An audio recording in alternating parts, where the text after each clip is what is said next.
اعوذ باللہ من الشیطان الرجیم بسم اللہ الرحمن الرحیم السلام علیکم۔ امید ہے کہ آپ سب خیریت سے ہوں گے اور دعا ہے کہ اللہ تعالیٰ آپ سب کو خوشباش رکھے۔ اور آج کی جو میری ویڈیو ہے وہ ہے چوتھی شب قدر یعنی 27ویں شب، اور اس ویڈیو میں ہم جانیں گے 27ویں شب قدر کے نوافل، وظائف اور تسبیحات۔ چلیں تو ویڈیو سٹارٹ کرنے سے پہلے اگر آپ نے ابھی تک میرے چینل کو سبسکرائب نہیں کیا تو سبسکرائب کر دیں اور بیل آئیکن کو بھی دبا دیں، اور ویڈیو کو شیئر اور لائک کرنا مت بھولیے گا۔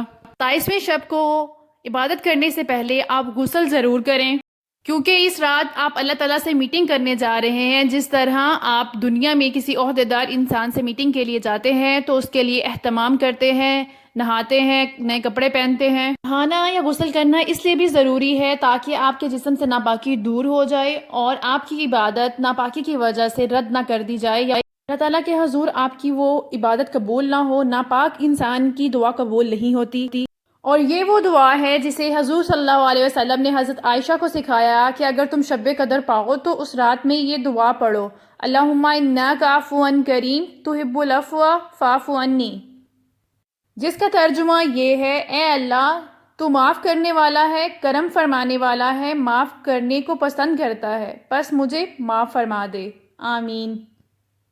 شب کے نفل سٹارٹ کرنے سے پہلے ایک بات میں واضح کر دوں کہ نفل عبادت جو ہوتی ہے وہ آپ 2 رکعت کر کے ادا کرتے ہیں۔ ایسویں شب کو سب سے پہلے آپ ادا کریں گے 12 رکعت نفل، اور 3 سلام کے ساتھ یعنی 2 رکعت کر کے پڑھیں گے، اور ہر رکعت میں سورہ فاتحہ کے بعد سورہ قدر 1 بار اور سورہ اخلاص آپ نے 15 مرتبہ پڑھنی ہے۔ 7 سلام کے 70 بار استغفار پڑھیں۔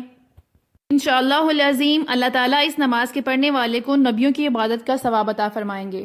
اذان 27ویں شب کو 2 رکعت نفل اس طرح پڑھنے ہیں کہ سورہ فاتحہ کے بعد سورہ قدر 3 مرتبہ اور سورہ اخلاص 5 مرتبہ پڑھنی ہے، اور بعد سلام کے 27 مرتبہ سورہ اخلاص پڑھ کر گناہوں کی مغفرت طلب کریں۔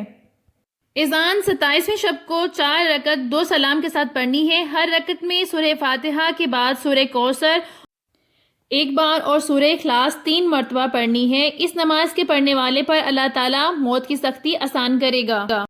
پھر اس کے بعد 27ویں شب کو 2 رکعت نماز نفل پڑھیں اور ہر رکعت میں سورہ فاتحہ کے بعد سورہ اخلاص 7 بار پڑھیں۔ بعد سلام کے 70 بار مندرجہ ذیل تسبیح پڑھیں: استغفر اللہ العظیم الذی لا الہ الا هو الحی القیوم واتوب الیہ۔ کہتے ہیں کہ اس نماز کے پڑھنے والا بھی اپنے مصلے سے ہی نہیں اٹھے گا کہ اللہ تعالیٰ اس کے اور اس کے والدین کے گناہ معاف فرما دیں گے انشاءاللہ۔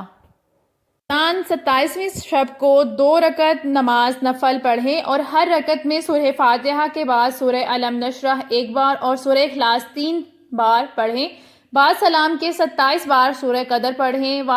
ثواب بے شمار عبادت کے لیے یہ نماز بہت ہی افضل ہے۔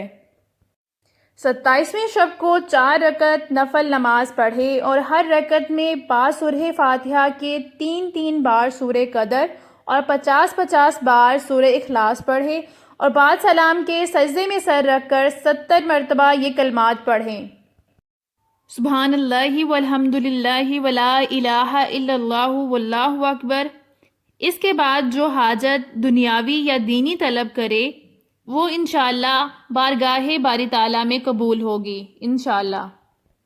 وظائف میں 27ویں شب کو سورہ ملک 7 مرتبہ پڑھنا مغفرت کے لیے افضل ہے۔ یہ وہ راتیں ہیں کہ جس کا ایک بھی لمحہ آپ غفلت میں ضائع نہ کریں۔ اللہ تعالیٰ کے حضور دعاؤں میں، سجدوں میں جھک جائیں اور تسبیحات کا خاص اہتمام کریں۔ نماز تسبیح بھی پڑھا کریں، قرآن مجید کی تلاوت کا اہتمام کریں، اٹھتے بیٹھتے، چلتے پھرتے، حتیٰ کہ کاموں میں اور دوسروں سے گفتگو کے دوران بھی اپنی زبان سے ذکر الہی کرتے رہیں۔ اللہ تعالیٰ آپ کو اور مجھے عبادت کا سرور عطا فرمائے اور اپنے حضور جھکنا ہمارا قبول فرمائے۔ اللہ تعالیٰ آپ کا اور میرا حامی و ناصر، فی امان اللہ۔